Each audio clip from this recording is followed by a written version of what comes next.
Taib ikhwan dan akhwat yang dirahmati oleh Subhanahu wa taala. Sebenarnya bagaimana sih sejarah mazhab? Dahulu di zaman Nabi sallallahu alaihi wasallam ya. Perkaranya lebih mudah. Para sahabat kalau ada permasalahan tinggal tanya kepada Nabi sallallahu alaihi wasallam dan Nabi adalah sumber dalil. Nabi adalah sumber hukum, Nabi sendiri dalil. Sehingga kalau mereka bertanya, Nabi langsung menjawab. Ya, tentu tidak perlu bertanya apa dalilnya Nabi, enggak perlu karena Nabi sendiri adalah dalil. Ya. Kemudian demikianlah kehidupan para sahabat. Setelah Nabi SAW meninggal, kemudian para sahabat mereka masing-masing adalah seperti imam mazhab. Ya. Kemudian datang zaman tabi'in yang juga ilmu masih tersebar. Ya. Masing-masing tabi'in juga banyak ulama dan masing-masing adalah imam mazhab. Kalau kita mau bicara secara sederhana, karena masing-masing adalah orang alim. Ya. Masing-masing orang alim. Masyarakat juga mudah mereka. Kalau ada masalah mereka bertanya kepada seorang alim yang mereka temui, ya. Tanya kepada sahabat ini, kebetulan ketemu dengan sahabat yang sana, tanya sahabat yang sana, kebetulan ketemu sahabat yang C, tanya sahabat yang C, kebetulan ketemu sahabat yang D, tanya kepada sahabat yang D, karena semua sahabat adalah orang-orang alim. Demikian juga tabi'in. Kalau mereka ketemu dengan seorang alim dari tabi'in, mereka tanya, ya. Tidak ada kemudian berkelompok kemudian menuju pada satu imam tabi'in tertentu. Ya, ini tidak ada di zaman para salaf, ya. Sampai kemudian muncullah para imam mazhab yang tersohor. Yang pertama adalah Imam Abu Hanifah rahimahullahu taala, kemudian disusul oleh Imam Malik rahimahullahu taala, ya. Dan itu di zaman tabi'in, ya. Kemudian selanjutnya adalah Imam Syafi'i rahimahullahu taala, kemudian juga Imam Ahmad bin Hanbal rahimahumullahu jami'an. Inilah 4 imam mazhab yang terkenal. Sungguhnya di zaman mereka ada orang-orang top juga yang ilmu mereka setara dengan imam-imam ini. Seperti Ats-Tsauri, kemudian Al-Auza'i, kemudian Ishaq bin Rahawai, ya, dan yang lain-lainnya, ya. Yang mereka juga adalah ulama-ulama besar di zamannya, ya. Ulama-ulama besar di zamannya. Akan tetapi ulama-ulama yang lain dari selain 4 mazhab ini, murid-murid mereka tidak melanjutkan ilmu mereka. Berbeda dengan 4 mazhab, Imam Abu Hanifah, Imam Malik, Imam Syafi'i, Imam Ahmad, maka mereka memiliki murid-murid yang berjuang untuk memperjuangkan, meneruskan ajaran guru-guru mereka. Maka berkembang, jadilah mazhab-mazhab berdasarkan 4 mazhab tersebut. Dan tidak pernah salah seorang pun dari 4 imam mazhab terus mengatakan jadikanlah aku imam mazhab, kita bikin geng mazhab. Ini enggak pernah. Mazhab tersebut terjadi dengan natural, ya. Ilmu dikembangkan, kemudian tersebar sehingga kemudian mereka berjalan di atas misalnya ajaran Imam Syafi'i, maka semakin banyak muridnya maka disebut dengan mazhab Syafi'i. Demikian juga Imam Malik. Imam Malik tidak pernah memproklamirkan dirinya sebagai imam mazhab, tidak pernah. Bahkan Imam Malik yang masyhur mengatakan kullun yu'khadhu min qawlihi wa yurad, semua orang boleh diambil perkataannya yang boleh ditolak illa sahib hadzal qabr, kecuali Nabi Muhammad sallallahu alaihi wasallam. Beliau yang mengatakan demikian, ya. Sehingga beliau melarang untuk bertaklid kepada beliau. Akan tapi dengan berjalannya waktu, murid-muridnya mengembangkan ilmunya sampai akhirnya muncullah namanya mazhab Maliki. Demikian juga perihal dengan mazhab Abu Hanifah dan juga mazhab Hambali.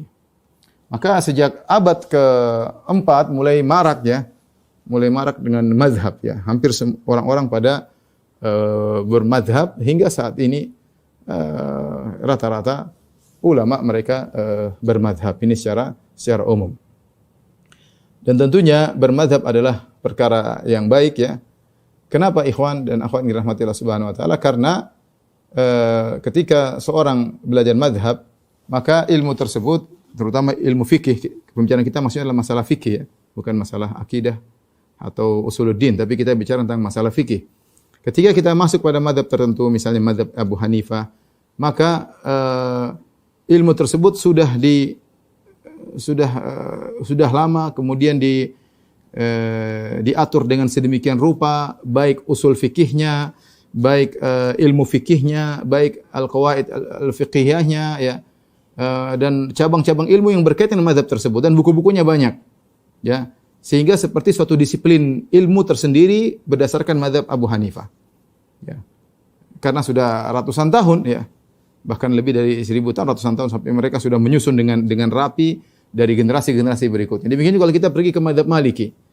Imam Malik memiliki misalnya Muwatta Imam Malik, kemudian ada Al-Mudawwanah, kemudian dilanjutkan oleh murid-muridnya, kemudian menyusun suatu disiplin ilmu tersendiri, yaitu ilmu Islam, ilmu fikih Islami berdasarkan mazhab Imam Malik. Ya, di situ banyak ahli-ahli fikihnya, kemudian mereka nyusun usul fikih menurut mazhab Maliki, fikih menurut mazhab Maliki, aqwaid fiqhiyah menurut mazhab Maliki, kemudian banyak hal ya yang berkaitan dengan mazhab Maliki, dan dari generasi ke generasi saling mendukung, menjadi kokohlah ilmu di atas mazhab Maliki. Demikian juga mazhab Syafi'i, apalagi Imam Syafi'i sebagaimana orang kita jelaskan spektakuler membuat kitab Ar-Risalah, kemudian kitab kemudian berkembanglah mazhab Syafi'i dari generasi ke generasi, semakin banyak ulamanya yang kemudian mengatur ilmu tersebut dengan sedemikian rapinya, ya. Sehingga kalau orang ingin belajar Islam lewat mazhab Syafi'i mudah bagi dari buku yang paling ringan, yang paling mudah, kemudian semakin berat, semakin kemudian khilaf-khilaf, bahkan khilaf dalam mazhab sendiri. Ternyata dalam mazhab satu mazhab ada beberapa pendapat, mungkin 3 pendapat, 4 pendapat dalam satu mazhab. Demikian juga sama halnya dengan Imam Ahmad.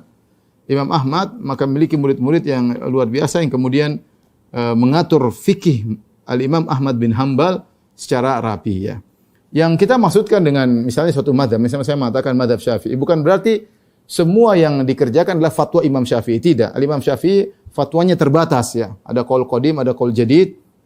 Tetapi setelah Imam Syafi'i muncul murid-muridnya yang kemudian mungkin ada permasalahan-permasalahan baru yang Imam Syafi'i tidak pernah mengatakannya, tapi mereka kemudian berfatwa semirip seandainya semirip dengan kaidah yang dipasang oleh Imam Syafi'i, ya. Mereka berfatwa berdasarkan konsekuensi usul atau kaidah yang diletakkan Imam Syafi'i, ya. Ketika fatwa tersebut meskipun bukan fatwa Imam Syafi'i langsung rahimahullahu taala, tapi sesuai dengan kaidah-kaidah dan usul yang diletakkan Imam Syafi'i, maka dimasukkan dalam mazhab Syafi'i. Makanya terkadang ada khilaf di dalam mazhab tersebut, secara dalam satu mazhab pun terkadang khilaf, ya.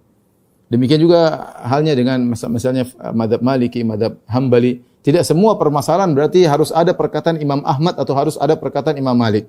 Terkadang bukan perkataan Imam Ahmad atau Imam Malik, tapi perkataan murid-muridnya atau perkataan ulama yang belakangan, yang mereka berfatwa sesuai dengan kaidah usul yang telah diletakkan oleh para imam tersebut.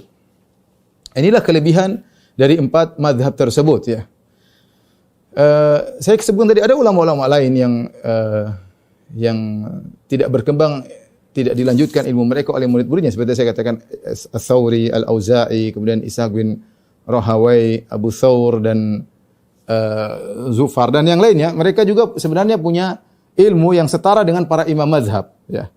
Tetapi karena tidak dilanjutkan maka tidak berkembang ilmu-ilmu mereka. Tetapi perkataan-perkataan mereka sering dinukil dalam buku-buku fikih klasik yang menjelaskan khilaf secara panjang lebar. Mereka sering menukil pendapat Ats-Tsauri, pendapat Al-Auza'i, pendapat Ishaq bin Rahawai dan yang lainnya, mereka nukil, ya. Dan sebagian ulama mengatakan kalau kita ingin meneliti pendapat-pendapat dari ulama selain dari 4 mazhab ini, rata-rata tidak semua, tapi rata-rata pendapat-pendapat mereka akan kembali kepada 4 mazhab.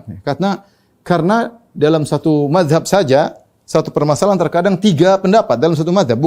Belum khilaf antara mazhab satu dengan mazhab yang lain. Dalam satu mazhab aja terkadang ada beberapa pendapat, ya. Dan itu berlaku pada semua mazhab, ya. Baik mazhab Abu Hanifah maupun mazhab Malik maupun mazhab Syafi'i, mazhab Hambali. Terkadang satu permasalahan dalam mazhab sendiri ada 3 pendapat, 4 pendapat. Makanya terkadang dikatakan ini qaul yang mu'tamad, ini pendapat yang dipilih. Ternyata sebelumnya ada khilaf-khilaf juga di kalangan para ulama mazhab dalam mazhab sendiri. Sehingga satu mazhab saja pendapatnya terkadang banyak, ya. Karenanya dikatakan bahwasanya pendapat ulama-ulama lain seperti Ats-Tsauri atau Al-Auza'i atau Ishaq bin Rahawai dan yang lainnya rata-rata juga berada di salah satu dari 4 mazhab tersebut.